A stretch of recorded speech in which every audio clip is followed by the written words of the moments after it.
Senhores e senhoras, estamos aqui mais uma vez para falar com vocês sobre alienação parental e o contraponto da lei. Eu tenho falado em várias vezes nas palestras que estão gravadas em vídeo sobre a malfadada Lei 12.318, conhecida como a Lei da Alienação Parental, que foi feita e foi criada, como tenho dito, para blindar os pedófilos. E hoje eu quero demonstrar a vocês, através da doutora Elizabeth, que a própria lei em si, ela não protege as crianças e que a finalidade dela é realmente proteger o abusador. Como é que isso funciona, doutora Elizabeth? Você poderia nos dar assim uma explicação melhor? Boa noite, muito obrigada, a oportunidade. Hoje nós vamos estar confrontando a lei diretamente, artigo por artigo, a lei da alienação parental. E nós vamos mostrar aqui nos seus artigos como é que essa lei ela é operada, ela é manipulada dentro dos fóruns para poder proteger os abusadores e os maus-tratos infantis. A Lei 12.318 de 2010, ela começa a definição do termo alienação parental no seu artigo 2º, e ela fala o seguinte, que considera-se ato de alienação parental a interferência na formação psicológica da criança ou do adolescente, promovida ou induzida por um dos genitores, pelos avós ou pelos que tenham a criança ou adolescente sob a sua autoridade, guarda ou vigilância, para que repudie o genitor ou que cause prejuízo ao estabelecimento ou à manutenção de vínculos com este.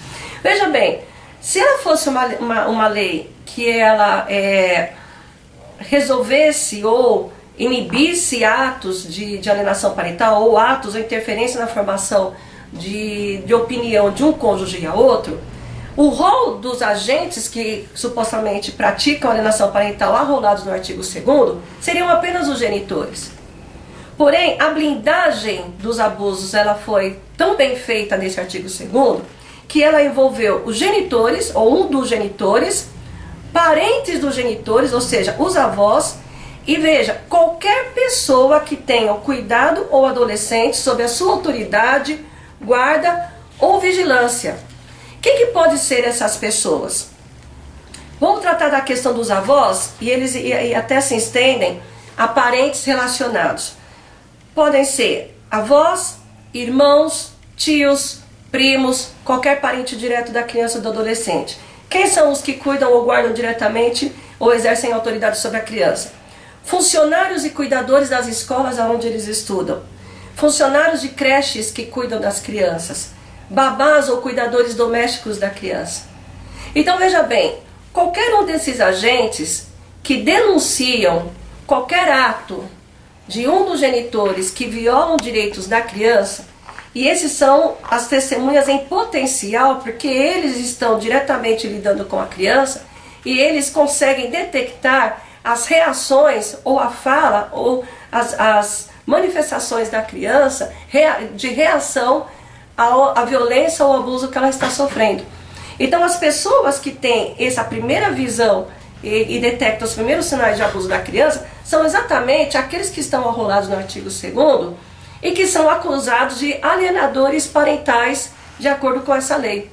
Então todos eles já estão cerceados ou calados, ou já é colocado uma mordaça neles, como testemunhas dos abusos infantis, já no artigo 2º da lei, quando acontece o conceito da alienação parental. Outra situação que acontece, continuando aqui com o texto, no parágrafo 2º, como é que é detectado, segundo essa lei, a alienação parental? São os fatos declarados pelo juiz ou constatados por perícia, praticados diretamente ou com o auxílio de terceiros. E depois ele faz um rol de 6 comportamentos outros aqui.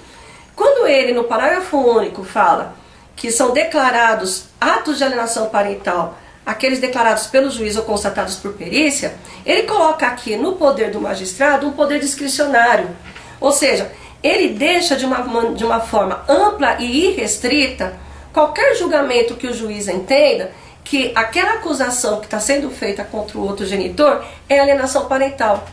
Isso está causando uma situação com que os juízes acabam focando a produção de provas, direcionando a produção de provas do processo, ou analisando as provas do processo na ótica da prática alienadora de um dos genitores de alienação parental, e não na fala desse suposto alienador daquilo que ele está relatando do abuso ou sofrimento sendo causado à criança ou adolescente pelo outro genitor.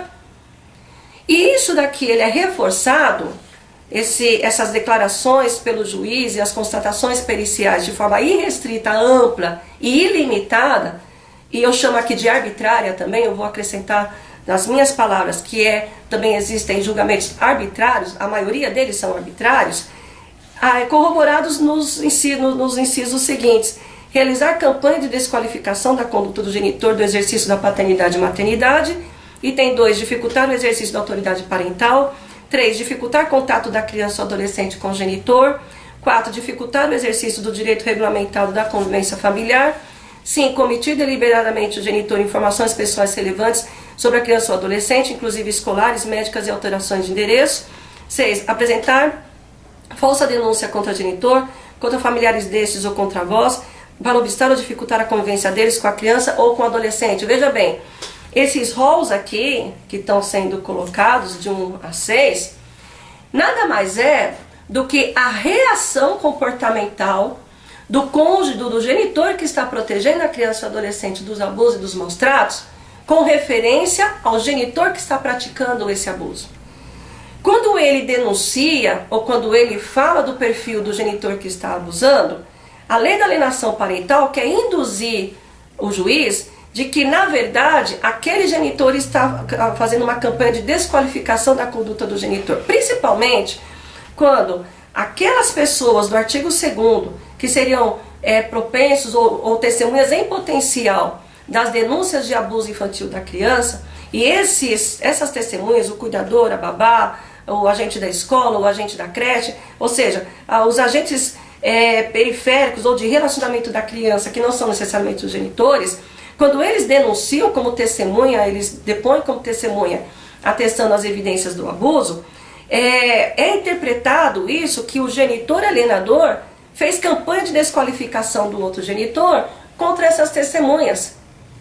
Então, esse artigo, parágrafo 2º do artigo 2º, parágrafo único do artigo 2º, ele coloca um rol aqui de condutas de reação do genitor que protege aos abusos, em contrapartida aos abusos que a criança sofre pelo outro genitor, como condutas de alienação parental. A dificultação do exercício da autoridade parental, é claro, o genitor que protege, ele não quer entregar a criança reiteradas vezes para reiterados e sistemáticos abusos na constância das regulamentações de visita e da guarda a que a criança é perpetrada. Ela quer proteger a criança, ela quer que alguém proteja a criança, que alguém atue junto àquele genitor para coibir os atos de abuso. Aqui interpreta-se como alienação parental, dificultar o exercício da autoridade parental, dificultar o contato da criança ou adolescente com o genitor, dificultar consequentemente o exercício do direito regulamentado de convivência familiar. Como se pode ter convivência familiar? Como se pode ter contato com a criança ou o genitor? Como que pode ter liberdade sem dificultação do exercício da autoridade parental mediante abusos e maus tratos? 5. Omitir deliberadamente o genitor informações pessoais relevantes sobre a criança ou adolescente, inclusive escolares, médicas e alterações de endereço. A primeira vítima da alienação parental, Joana Marcenal, do Rio de Janeiro, uma menina de 5 anos, ela está enquadrada nesse caso aqui. A mãe, no laudo do psicossocial, na entrevista do psicossocial do fórum, relatou que a criança tinha uma doença de convulsão, que ela convulsionava, e que se a criança não for bem cuidada no período da convivência, que a criança poderia convulsionar e morrer. E assim, o litígio se estendeu no fórum, o laudo psicossocial atestou que essa informação médica que a mãe estava fornecendo, que a mãe inclusive era médica, e ela estava fornecendo nos laudos, era ato de alienação parental com base no artigo 2º, parágrafo único, inciso 5, houve inversão de guarda, a criança foi para a mão do pai e 90 dias depois a criança morreu convulsionando com aquela doença que havia sido relatada no psicossocial. Então, até mesmo as condições de debilidade da criança ou condições que mereçam um olhar mais cuidadoso com a criança por causa da vulnerabilidade dela, ela está sendo enxergada pela lei da alienação parental como um escudo para a não convivência. E não está sendo relevado, não está sendo investigado se aquela informação procede ou não e as provas periciais necessárias para atestar essa situação. E com relação às falsas denúncias contra genitor, contra familiares, a questão da denúncia de abuso de sexual de vulnerável ou os próprios maus tratos, nós vamos depois nos reportar a questão da problemática da prova, a ineficiência da produção de prova do sistema do Estado. Nós vamos estar falando oportunamente sobre isso. Continuando aqui no artigo 4 da Lei da Alienação Parental, ao mesmo tempo que ela mina, que ela boicota todas as demais provas que venham a colaborar na apuração dos abusos sexuais e nos maus tratos infantis, ela coloca apenas como única prova válida para esse processo de apuração o laudo psicossocial. Então, a partir do momento que você tem, dentro de um abuso infantil, várias provas que vai desde laudo médico de criminalístico, de estupro, quando há penetração, quando deixa vestígios no corpo, vestígios, marcas no corpo. Depois vem pelas testemunhas, e essas testemunhas são aqueles que cuidam, os guardadores direto da criança ou parentes próximos que estão em contato com a criança. Você minou essas testemunhas, então você acabou com essas provas, através do artigo 2 da alienação parental. E aí você tem como uma terceira prova, que é o laudo psicossocial, que é a entrevista de uma psicóloga forense da criança e dos genitores para poder ouvir a fala da criança.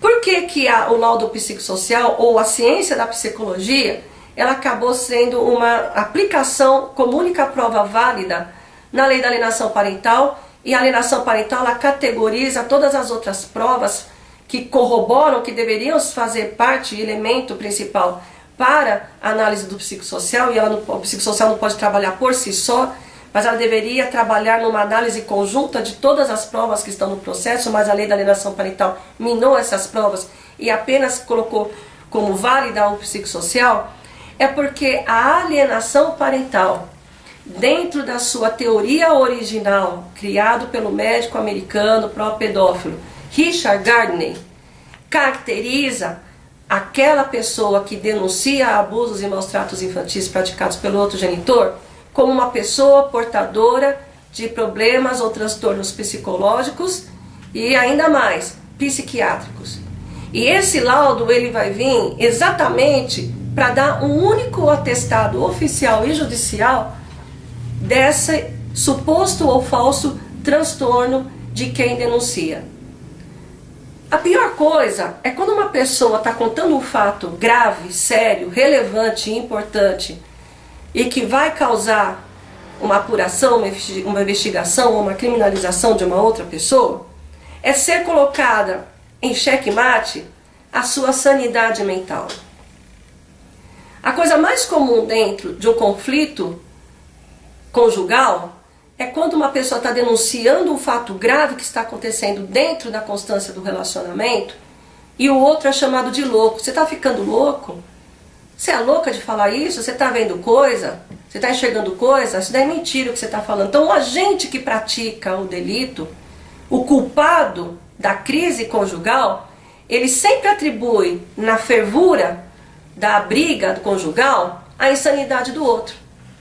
Só que o que está acontecendo com a lei da alienação parental? Ela está institucionalizando a insanidade acusada de quem está vítima de uma situação de violência ou de uma situação que está causando a crise conjugal pelo outro que está acusando de loucura. A lei ela veio oficializar no país a insanidade mental dentro de uma acusação de abusos e maus tratos infantis. Então o que acontece? Lá na teoria da alienação parental criada por Richard Gardner, ele atribui à alienadora que ela tem um transtorno psicológico chamado, que pode chegar a uma gravidade, a uma agressividade chamada de síndrome da alienação parental. E isso foge totalmente, eu não sou psicóloga, minha formação é jurídica, eu sou advogada, Mas é muito evidente, não precisa nem ser da área para poder detectar, que quando se fala de uma síndrome, a síndrome jamais ela é uma doença da psicologia. Ela jamais ela pode ser tratada ou diagnosticada na ciência da psicologia. Ela é uma doença da área da psiquiatria. Então já começa aí que o psicólogo forense jamais tem que colocar no seu laudo que a alienação parental ela chega a tamanha agressividade que ela se converte numa síndrome, porque ela não tem competência profissional para dar esse tipo de diagnóstico.